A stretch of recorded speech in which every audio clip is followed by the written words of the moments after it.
वक्तुमुच्यते। शारीरिकमीमांसाशास्त्रे प्रथमाध्याये तृतीयपादे पञ्चममिदम् अधिकरणं दाराधिकरणम्। अस्मिन् अधिकरणे 8 सूत्राणि सन्ति। दहर उत्तरेभ्यः इति प्रथमं सूत्रम्। यदि शब्दाभ्यां तथा हि दृष्टं लिङ्गं च इति द्वितीयं सूत्रम्। द्वितीयश्च अस्य महिम्नो अस्यास्मिन् अनुपलब्धेः इति तृतीयं सूत्रम्। तत्र प्रसिद्धेश्च इति चतुर्थं सूत्रम्। इतरपरामर्शात् सह इति चेत् न असम्भवात् इति पञ्चमं सूत्रम्। उत्तरात् चेत् आविर्भूतस्वरूपस्तु इति षष्ठं सूत्रम्। अन्यातश्च परामर्शः इति सप्तमं सूत्रम्। अल्पश्रुतेरिति चेत् तदुक्तम् इति अष्टमं सूत्रम्। अस्मिन् अधिकरणे विषयवाक्यं तावत् चान्दोग्योपनिषदि विद्यमानविषयः। अतः यदिदम् अस्मिन् ब्रह्मपुरे दहरं पुण्डरीकं वेश्म दहरोऽस्मिन् अन्तराकाशः तस्मिन् यदन्तः तदन्वेष्टव्यं तद्वाव विजिज्ञासितव्यम् इति अत्र एतादृशवाक्यमेव अत्र विषयरूपेण दर्शिक्रियते। अत्र एतादृशवाक्ये तत्र आकाशशब्दः श्रूयते। अत्र संशयस्तावत् आकाशशब्देन भूताकाशो उच्यते वा जीवो उच्यते वा परमेश्वरः उच्यते वा। कुतः संशयः इति चेत् अत्र आकाशशब्दः भूताकाशे इति कृत्वा आकाशः सम्भवति। अत्र ब्रह्मपुरम् इति श्रूयते। ब्रह्मणः पुरं ब्रह्मपुरम् इति स्वीक्रियते चेत् अत्र ब्रह्म जीवब्रह्मणोः ऐक्यात् अत्र जीव एव ब्रह्मनामा अत्र उच्यते इति कृत्वा अत्र जीवः सम्भवति अथवा परमेश्वरस्यैव इदं पुरम् इति अत्र परमेश्वरः वक्तुं शक्यते इति। तस्मात् अत्र भूताकाशो वा जीवो वा परमेश्वरो वा इति अत्र संशयः।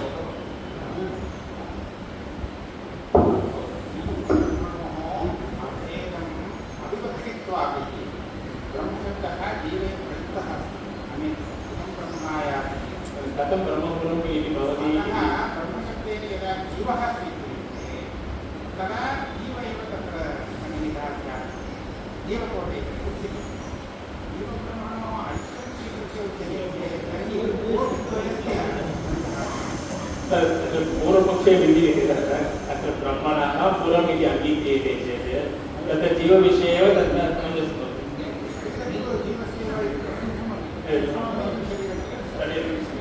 पूर्वस्य वेलया वदामि तत्र जीवपक्षः कथं उचितः इत्युक्ते ब्रह्मशब्दः जीवे प्रयुक्तः जीवमिति उच्यते। पुनः पुरम् इत्यत्र ब्रह्मशब्दः इदं ब्रह्मायाति इत्यादि स्थले जीवपरतया प्रयुक्तः अस्ति। ब्रह्मणस्वरमिति विग्रहे ब्रह्मशब्देन जीवः अपि विवक्षितुं शक्यते। जीवः विवक्षितश्चेत् जीवस्य पुरं शरीरं शरीरपक्षः जीवपक्षः शरीरे तत्र विद्यमानः कः ब्रह्मपुरे तत्र शरीरं पूर्वपक्षे वेलायां शरीरे जीवपक्षः इति जीवपक्षः पूर्वपक्षे नाम यः पक्षः अवश्यम् इदानीं जीवपक्षः प्रथमतः अत्र सन्दर्भः श्रूयते। अत्र चान्दोग्योपनिषदि तावत् इतः पूर्वं भूमविद्या आसीत्। तत्र तावत् निर्गुणं ब्रह्म प्रतिपादितं। तदनन्तरमपि प्रजापतिविद्या आसीत्। प्रजापतिविद्यायामपि निर्गुणं ब्रह्मेव प्रतिपादिष्यते। तस्मात् तत्र उभयोः मध्ये एकादश दहरविद्या आगता। परन्तु दहरविद्यायां तावत् अत्र निर्गुणं ब्रह्म उच्यते परन्तु सकलब्रह्मेव उच्यते उपास्यं ब्रह्म एव उच्यते। किमर्थम् इति चेत् अत्र तावत् येषां तावत् निर्गुणे ब्रह्मणि मनस्संलग्नता न भवति तेषामपि ब्रह्मविद्यायां तत्र अवश्यम् अधिकारः भवितव्यः इति कृत्वा अत्र अत्र उपास्यं ब्रह्म उच्यते तेन तस्य अधिकारः विगुणे ब्रह्मणि अपि भवेत् इति श्रुतिः अत्र एतादृशदहर विद्या अपि प्रतिपादिता अस्ति। तस्मात् उपासनाप्रकरणे एतादृशवाक्यं श्रूयते। अतः इदम् अस्मिन् ब्रह्मपुरे ब्रह्म अभिव्यक्तिस्थानभूते ब्रह्मपुरे ब्रह्म अभिव्यक्तिस्थानभूते पुरे अस्मिन् ब्रह्मपुरे दहरं पुण्डरीकं वेश्महे दहरम् अल्पं वेश्मसदृशं पुण्डरीकाकारं हृदयमस्ति तद् दहरम् अल्पम् इति उक्तं।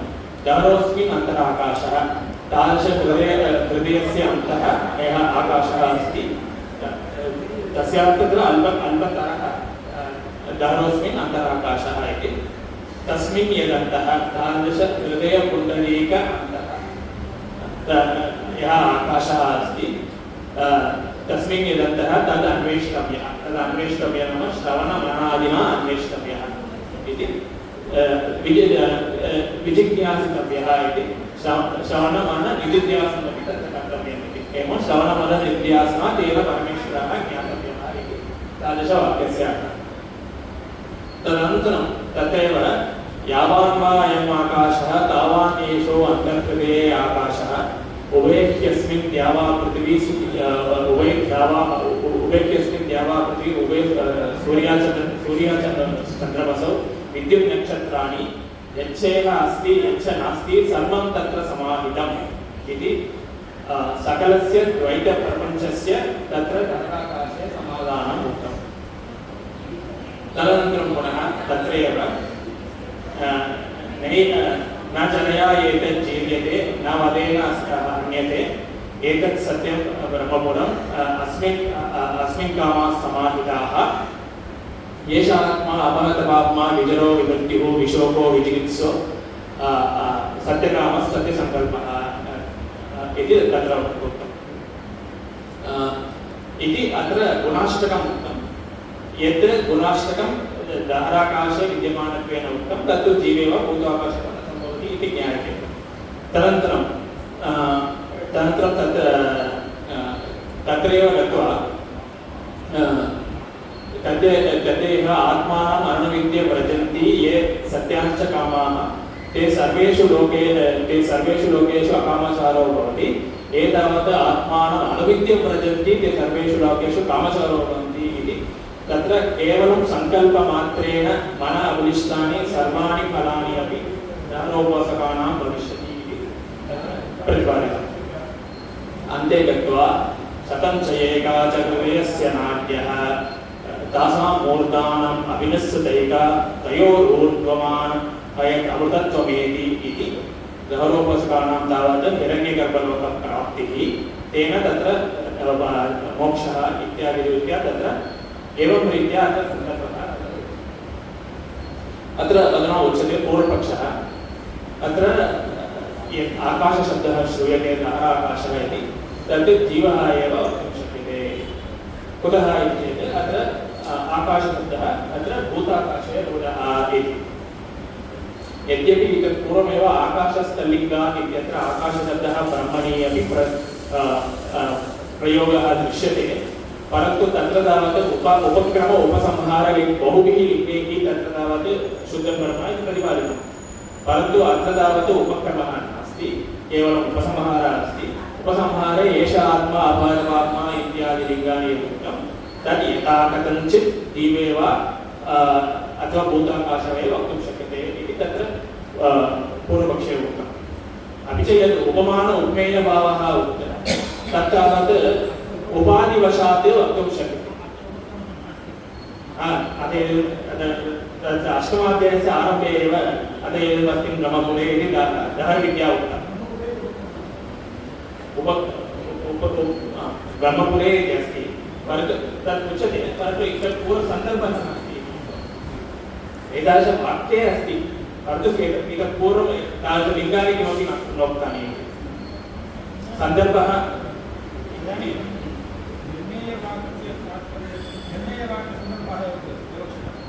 तत्र निर्णयवाक्यसन्दर्भे ब्रह्मपुरे ब्रह्म तत्र निर्णयवाक्यसन्दर्भे पूर्वतरवाक्यं तस्मिन् वाक्ये एव क्रिया इदानीं संशयः सर्वाणि निर्णेतुम् उपक्रमः नास्ति चेत् तदनुसारेण अत्रैव भवति चेत् पडपोతుంది इदानीं कश्चन सन्दर्भः विचार्यते सन्दर्भे एवं वाक्यं स्वीकृत्य विचारः भवति तत्र तु सर्वाणि एवायमानि भूतानि आकाशानि इति वाक्यं स्वीकृतं तत्तु आकाशस्य लिङ्गात् इत्यत्र वाक्यं स्वीकृतं परन्तु तत् प्राक् तत् तत् संवादानि अस्ति एवं इत्यादिकमस्ति परन्तु निर्णय वाक्यसन्दर्भः इत्युक्ते सर्वसन्दर्भः भवति परन्तु तत्र वाक्यं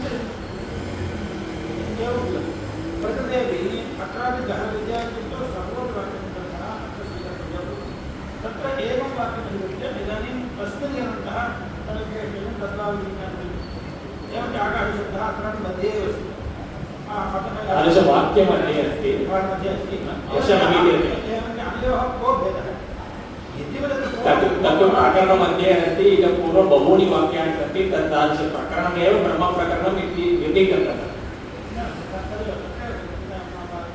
सम्यक्तया भवति तत्रापि प्रकरणम् इत्युक्ते पूर्वं प्रश्नः एव भवदस्ति तत्र ब्रह्मणः उपक्रमः पूर्वमस्ति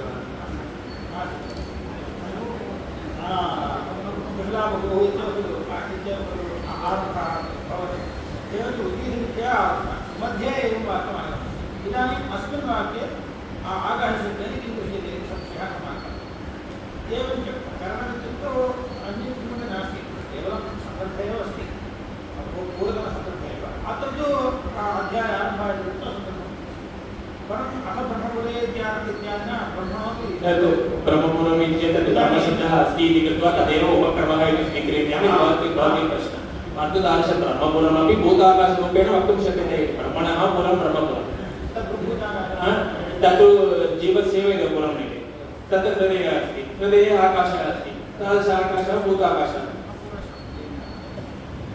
ब्रह्मणः उपस्थितिः नास्ति उपास्यः आकाशः ब्रह्म न भवति पुरं ब्रह्मणः एव भवतु परन्तु तत्रैव ग्रहणं भूतते तस्य अर्थः आकाशः इत्युक्तौ न भूताकाशः इत्युक्तौ ముందుకు పెట్టుకుంటే సౌకర్యం ఇట్లా అయినా సరే వదులుతారంటే మీరు వెనక నేను మాట్లాడి రికార్డ్ అవుతుంది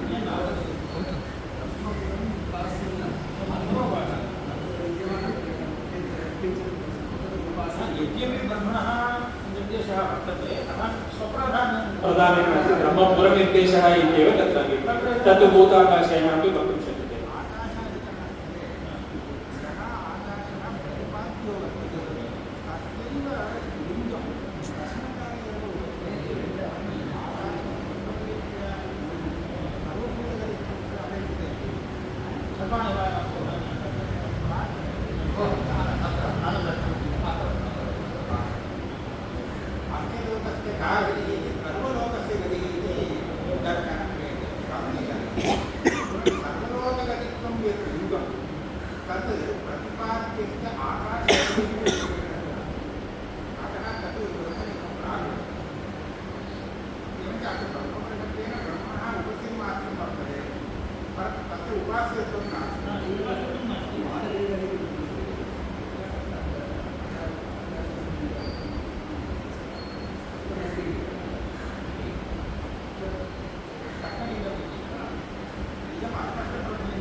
उच्यते अधुना पूर्वम् उच्यते तदेव कोटिः उच्यते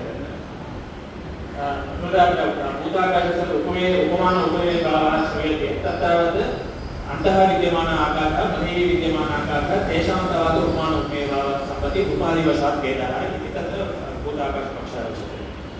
तदनन्तरं यदि उत्तरेभ्यः हेतुभ्यः भूताकाशः न सम्भवति चेत् जीवो वा भवतु इति दत्तं। कथं जीवपक्षः इति चेत् अत्र ब्रह्मणः पुरम् इति उच्यते।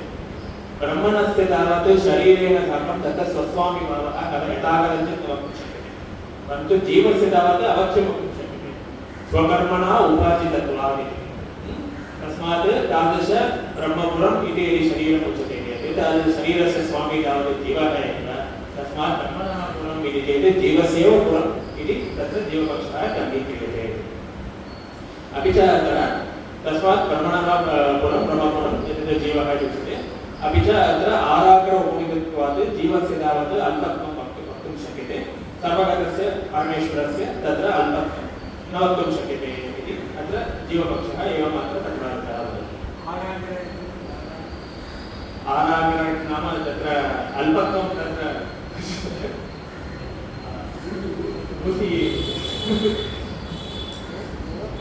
आराग्र नाम अग्रभागः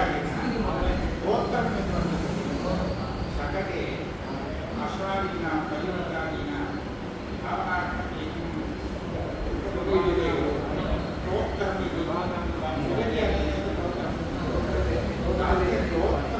अग्रभागे निक्षिप्तः योजितः असूक्ष्मः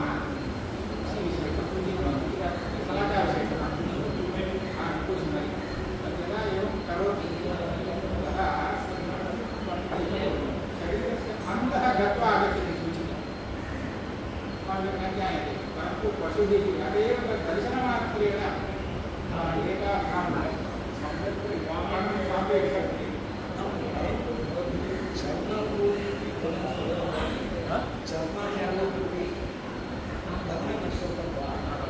इदानीं शकटादिचलनकाले केवलं अश्वस्य इदानीं वृषभादिकं वर्तते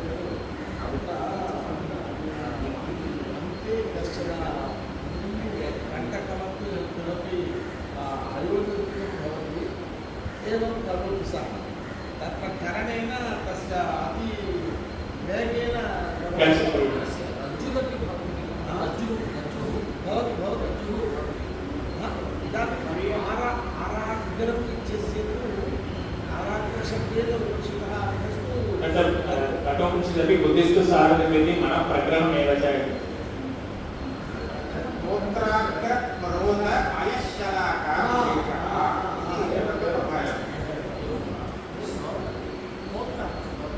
सुगति अनेनेति गोत्रं यथने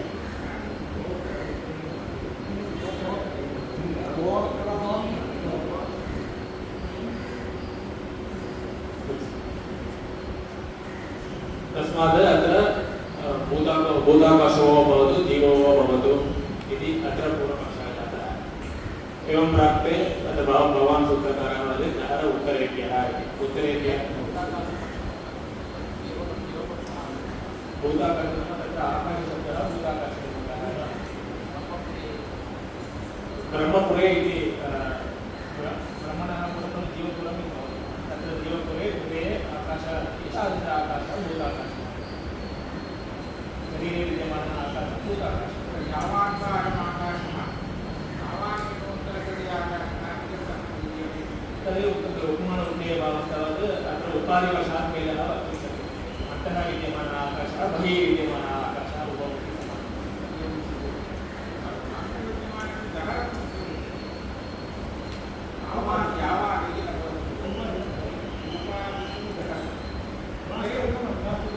उच्यते, तदपि उच्यते। मनोविकारात्मकमिति तत्र अवच्छिन्नरूपेणापि तस्य व्यापकत्वं सम्भवति मनोविकारत्वात् इत्यादित्या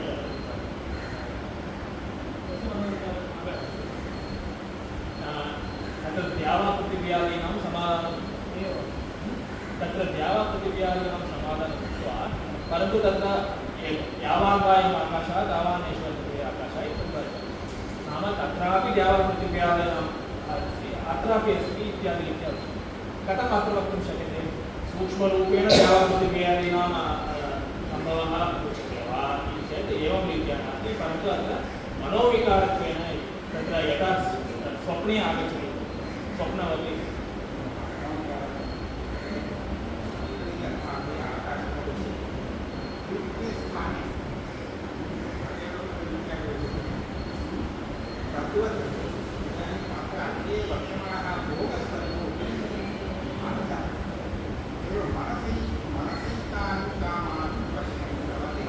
अरे उच्यते अधुना उच्यते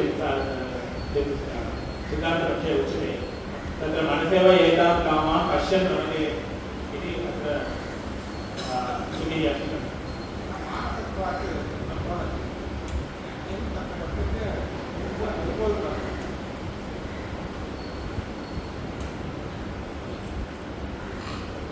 तस्मात् अत्र सिद्धान्तः उच्यते अत्र प्रथमतः अत्र उपमान उपमेयभावः श्रूयते यत्र यत्र उपमान उपमेयभावः श्रूयते तत्र तत्र सतिसम्भवे अवश्यं तत्र भेदः निगन्तव्यः अन्तः विद्यमान आकाशस्य बहिः विद्यमान आकाशस्य भेदः इत्यादि रीत्या न वक्तव्यं चन्द्रवत् मुखम् इति चेत् अन्यम् उपमन्यते इति ज्ञायते एवम् अत्रापि अत्र भूताकाशेन उपमान उपमेयभावः श्रूयते चेत् अन्यः अत्र उपमेयः अवश्यं पुनः भूताकाशः इति न वक्तुं शक्यते ननु कथम् एवम् उच्यते अत्र गगनं गगनाकारं सागरं सागरोपमं रामरावणयोर्युक्तं रामरावणयोरिव इति श्रूयते किल तत्र भेद अभावे अपि तत्र उपमान उपमेयभावः श्रूयते किल इति चेत् तत्र वस्तुतः अत्र उपमान उपमेयभावः नाङ्गीक्रियते परन्तु तत् समानं किमपि नास्ति इत्येव तत्र प्रतिपाद्यते इति रामरावणयोरिव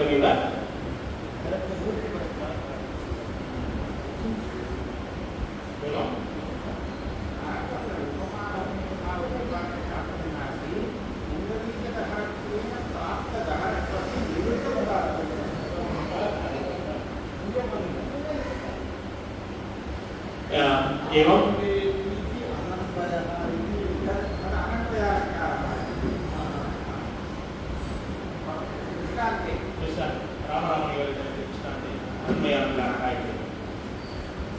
वस्तुतः अत्र भेदः नाङ्गीक्रियते एवं तस्मात् अत्र भेदः अवश्यं भवितव्यमिति कृत्वा अत्र परमेश्वरः एव भवति न तावत् भूताकाशः इति अनन्तरम् अत्र द्यावापृथिव्यादीनां समाधानम् उक्तं तदपि परमेश्वरे एव सम्भवति इति तदपि तदेव उक्तमिदं पूर्वं तत् कथं तत्र दहराकाशे द्यावापृथिव्यादीनां समाधानं वक्तुं शक्यते इति चेत् तत्र मनोविकारत्वात् इति उक्तं तत्र बहूनि श्रुतिवाक्यानि सन्ति तत्र मनसेव इदं मनसेव एताः कामाः पश्यन् रमते ये एकौ ब्रह्मलोके इति अपि च यं यं कामं कामयते तं कामं सङ्कल्पादेव समुत्तिष्ठते इति यं यं पितृलोकं कामयते पितरः सङ्कल्पादेव समुत्तिष्ठन्ते इत्यादि बहूनि श्रुतिवाक्यानि सन्ति तस्मात्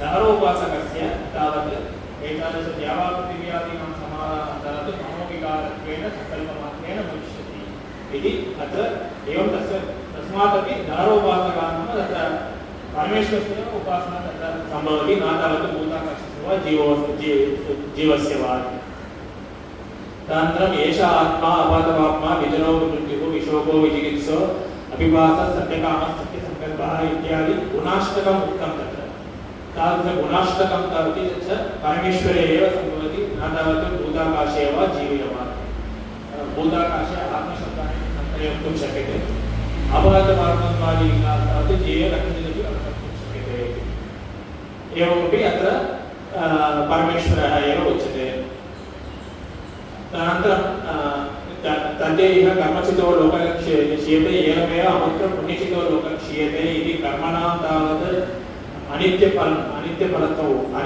उक्त्वा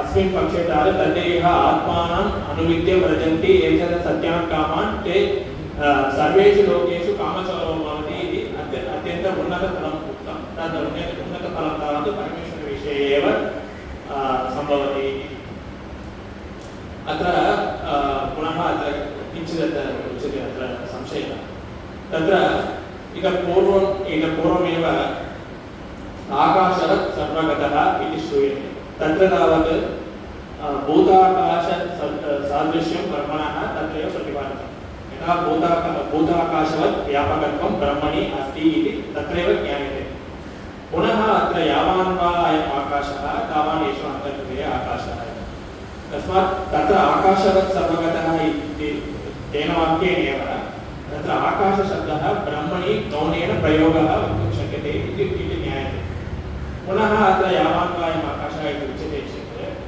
अत्र यदा यत् भूताकाशसदृशं यत् भूताकाशवत् व्यापकं ब्रह्म तद् भूताकाशवत् व्यापकं ब्रह्म इति अत्र असम्बन्धं भवति गङ्गायां वशः इति ततः तस्मात् तत्र एवं रीत्या न वक्तुं शक्यते इति तत्र यावान् वा अयम् आकाशः इति तादृशवाक्यस्य समञ्जसं कथम् इति अत्र प्रश्नः जातः तत्र वामधिकारैः तत् किमर्थम् अमावास्याया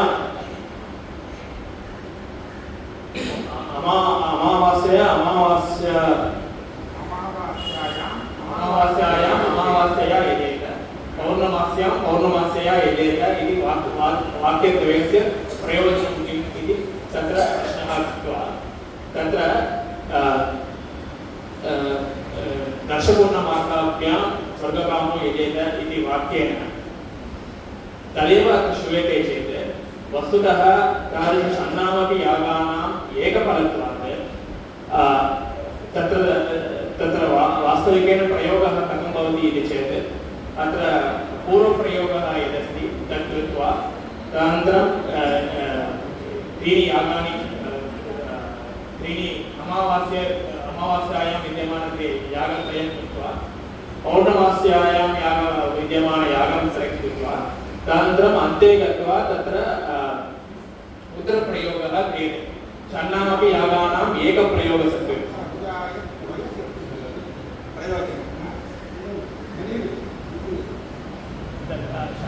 षण्णामपि यागानाम् एकप्रयोगत्वात् एकफलत्वात् अत्र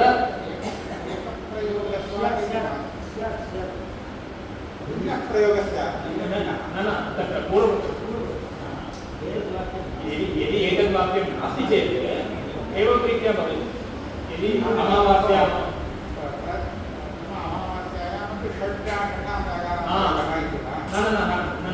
तत्र पूर्वाङ्गम् उत्तराङ्गम् इति तत् उभयत्र कर्तव्यम् अत्र अमावास्यां यदि यागत्रयमस्ति तत्रापि पूर्वाङ्गं कृत्वा तत्र अमावास्यां विद्यमानयागत्रयं कृत्वा तदनन्तरम् उत्तराङ्गमपि कर्तव्यं पुनः पूर्वाङ्गं कृत्वा पौर्णमास्यां विद्यमानयागत्रयं कृत्वा तत्र उत्तराङ्गमपि कर्तव्यम् इति सिद्धान्तः पूर्वपक्षे तावत् अत्र प्रयोग ऐक्यात् अत्र षण्णामपि यागानाम् एकस्मिन् स्थले कृत्वा केवलं पूर्वाङ्गं यागत्रयं पुनः यागत्रयं तदनन्तरम् उत्तराङ्गम् दशपूर्णमासायां सर्वकामो यजेत इति केवलं तदेव वाक्यमस्ति चेत् एवं रीत्या स्यात्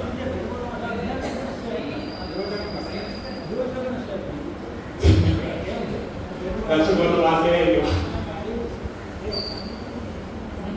एवं तादृश वाक्यद्वयस्य प्रयोजनम् उक्तम् एवम् अत्रापि एतादृशवाक्यस्य प्रयोजनं किम् इति चेत् अत्र यद्यपि तादृश दहराकाशः अल्पः एवमपि तत्र द्यावापृथिव्यादीनां समाधानं शक्यते यत्र यदि मनोविकारत्वेन एवं न उच्यते चेत् तत्सर्वं प्रातिभासिकं स्वप्नवत् इति भवेत् तत्र एतादृशवाक्यं नास्ति चेत् यावान् वा अयम् आकाशः तावान् येषु अन्तर्गते आकाशः इति केवलं तादृशवाक्यं विद्यते चेत् तादृशवाक्यं नास्ति चेत् तत्र भूताकाशवत् इदमपि आकाशः तत्र द्युपृथिव्याः सर्वं समाधानम् उक्तं परन्तु तत्सर्वं प्रातिभासिकमिव इति भाति तत्सर्वं प्रातिभासिकं न परन्तु मनोविकारत्वम्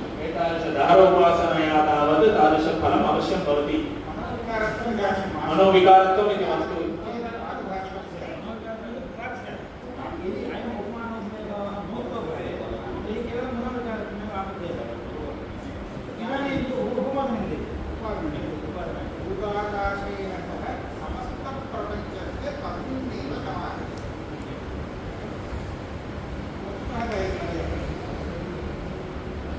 एवं तत्र एवं तत्र ते गत्वा तस्मात् अत्र सिद्धान्ते अत्र परमेश्वरस्य प्रतिपादनं भवति द्वारा उत्तरेभ्यः इति तदनन्तरम् अत्र द्वितीयं सूत्रं गतिशब्दाभ्यां तथा गतिशब्दाभ्यां तथा हि दृष्टं लिङ्गं च इति अत्र इमा सर्वा प्रजाः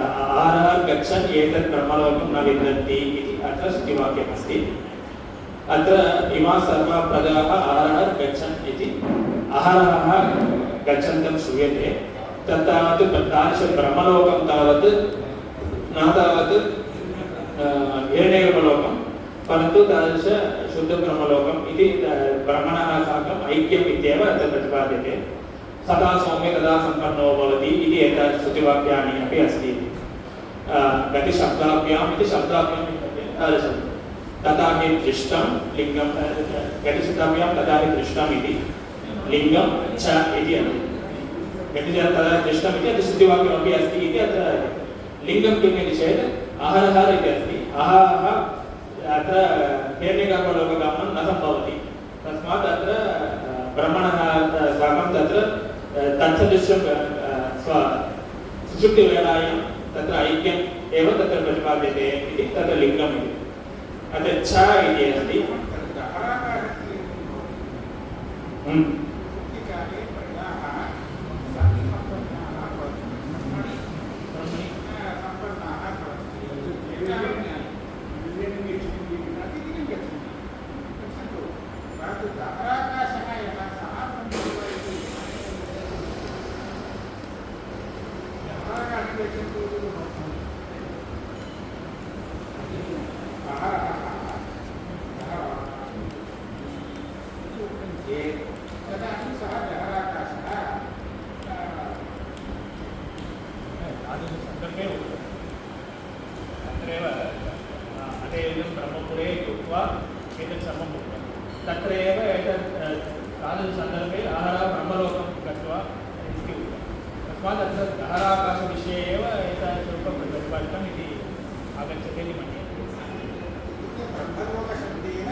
चकारः श्रूयते तत्र चकारेण विशालस्तपति न्यायः तत्र प्रतिपाद्यते अत्र विशालस्तप अत्र एतादृशसन्दर्भे तावत्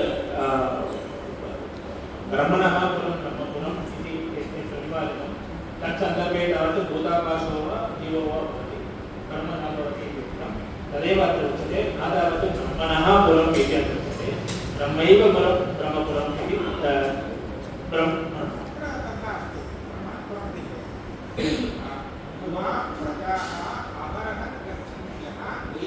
ब्रह्मलोकं न विन्दन्ति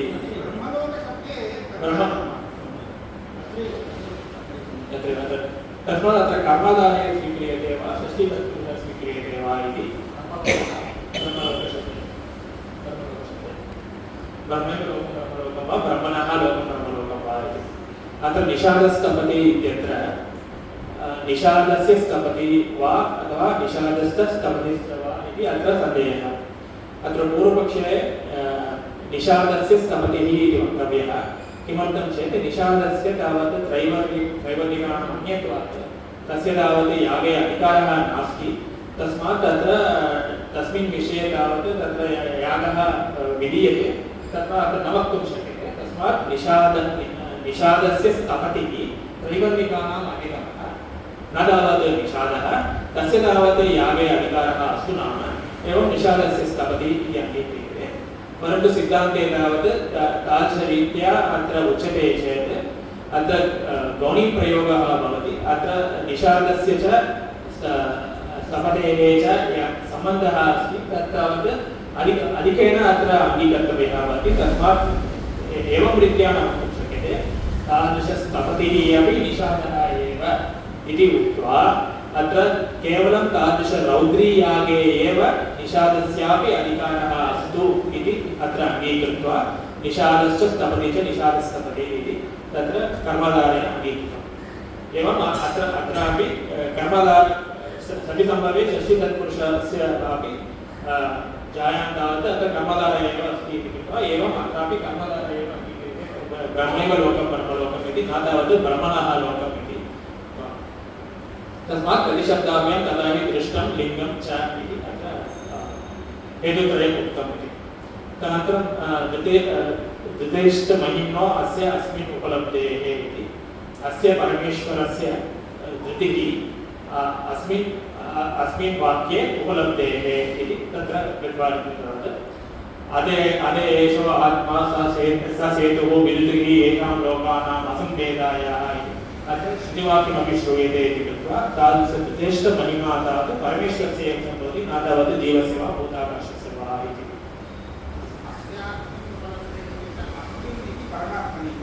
अस्मिन् परमात्मनि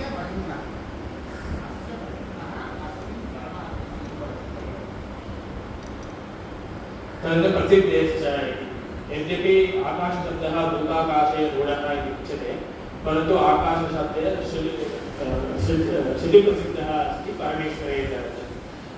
आकाशो वै नामरूपयोर्निर्वहिता ते तदा तद्ब्रह्मावति सर्वाणि नमायमानि भूतानि आकाशादेव सम्पद्यन्ते इत्यादि बहुषु श्रुतिवाक्येषु आकाशशब्दः ब्रह्मणि प्रयोगः दृश्यते। तस्मात् तादृशप्रसिद्धेश्च अत्र परमात्मा एव उच्यते। श्रुतिप्रसिद्धः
तदनन्तरम् इतरपरामर्शात् सह इति चेत् न असम्भवात् इति। तत्र इतरस्य परामर्शः इतरपरामर्शः तत्र जीवस्यापि परामर्शः दृश्यते। अतेषु सम्प्रसादः अस्मात् शरीरात् उत्थाय परं ज्योतिरुपसम्पद्य स्वेन रूपेण अभिनिष्पद्यते इति दृश्यते। तस्य सम्प्रसादशब्दः जीवस्य सुषुप्तावस्थायां तस्य तन्नाम इति। तस्मात् तत्र जीवस्य एव अवस्था इति तत्र जीवपरामर्शः दृश्यते इति कृत्वा इतरपरामर्शात् जीव एव घटाकाशो भवतु इति चेत् न असम्भवात् इति। अत्र अपरतपापत्वादिलिङ्गानि श्रूयन्ते तत्तु परमेश्वरे एव सम्भवन्ति न तावत् जीवे इति। तदनन्तरम् उत्तरात् चेत् आविर्भूतस्वरूपस्तु इति। एवं भवतु एतदनन्तरं प्रजापतिविद्या अस्ति। तत्र प्रजापतिविद्यायामपि येषु अक्षयपुरुषः दृश्यते एतदमृतम् अभयम् एतदात्मा एतद्ब्रह्म इत्यादि रीत्या श्रुतम्। तदनन्तरं तावत् एतत्तु एव भूयो अनुव्याख्यास्यामि इति पुनः पुनः प्रश्ने कृते तस्य प्रजापतिः अत्र सुषुप्तावस्थायां विद्यमानः जीवः स्वप्नावस्थायां विद्यमानः जीवः इति एतत् सर्वं प्रतिपादितं। तस्मात् अत्र जीवविषये अपि अत्र एतदमृतम् अभयम् एतत् ब्रह्म इति अत्र लिङ्गानि श्रूयन्ते। तत्र श्रूयते जीवविषये चेत् अत्रापि अपहतपापत्वादिलिङ्गानि जीवे वक्तुं शक्यते इति। जीवविषये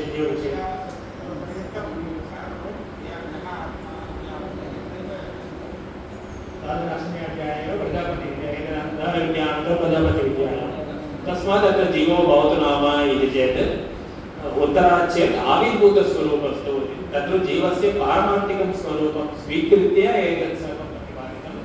परन्तु अत्र वस्तुतः जीवस्य तावत् एतादृशगुणानि न सम्भवन्ति। पारमार्थिकरूपेण तावत् वक्तुं शक्यते न तावत् जीवरूपेण तावत् न वक्तुं शक्यते इति तत्र प्रतिपादितं। तदनन्तरम् अन्यार्थश्च परामर्शः इति। जीवस्य परामर्शः यद्दृश्यते तद् अन्यार्थः नाम अत्र जागृतावस्थायां स्वप्नावस्थायां श्रान्तः जीवः तत्र सुषुप्तावस्थायां तावत् ब्रह्मणि लयः दृश्यते इति। जीवस्य ब्रह्मणः साकम् अभेदत्वं तावत् सुषुप्तावस्थायां दृश्यते इति तत्प्रतिपादनार्थमेव जीवस्य परामर्शः न तावत् जीवस्वरूपप्रतिपादनपरः इति उक्तं तत्र। तदनन्तरम् अल्पश्रुते निश्चयं तदुक्तम् इति अन्तिमं सूत्रं। जीवस्य तावत् आराग्रभूमित्वात् तस्यैव एतादृश अल्पत्वं भवति न तावत् समगतस्य परमेश्वरस्य इति यत् सन्देहः उक्तः तस्य समाधानरूपेण तावत् इतः पूर्वमेव अल्पकोपस्त्वात् तद्व्यपदेशात् न निचायत्वात् एवं व्योमवच्च इति प्रथमाध्याये द्वितीये पादे सप्तमं सूत्रम् एतत् श्रुतं तत्रैव एतत् प्रतिपादितम्। अत्र अल्पकोपस्त्वात् इति अत्र अल्पत्वं तावत् वक्तुं शक्यते परमेश्वरस्यापि इति एवं रीत्या प्रतिपादितं। तस्मात् अद्य गत्वा अत्र वस्तुतः यदा पूर्वमीमांसायां तावत् प्रजापतिः वर्णाय अश्रम अनयत् इति उपक्रमे तावत् अश्वधातुः विषये किमपि श्रूयते इति कृत्वा तदन्ते तावत् यावतो अश्वान् प्रतिगृह्णीय तावतो वर्णान् चतुष्कपालान् निर्वपेत् इत्यत्र यद्यपि अश्वप्रतिग्रहीतुः विधीयते इतिवत् अवभासते परन्तु यः धातुः एव तत् उपक्रमवशात् धातुः एव तत्र यागः विधीयते इति यदा अङ्गीक्रियते एवम् अत्र उपक्रमे अतैरिदं ब्रह्मपुरम् इति ब्रह्मपुरशब्दश्रवणात् अधुना अस्मिन् वाक्ये ब्रह्म उपासना एव उच्यते इति ज्ञायते। तस्मात् अत्र जीवविषयो वा अत्र भूताकाशविषयो वा न वक्तुं शक्यते इति तत्र प्रतिपादितं। पूर्वाधिकरणे ईक्षति कर्म व्यपदेशादिकरणं तत्र परपुरुषशब्दः श्रूयते। परपुरुषशब्दः ब्रह्मणि रूढत्वात् तत्र ब्रह्म एव प्रतिपाद्यते इति उक्तम्। एवम् अत्रापि आकाशशब्देन भूताकाशस्य प्रतिपादनेन अत्र भूताकाशो भवतु इति पूर्वाधिकरणे अस्य अधिकरणस्य दृष्टान्तसन्ततिः इति यथाशक्ति उक्त्वा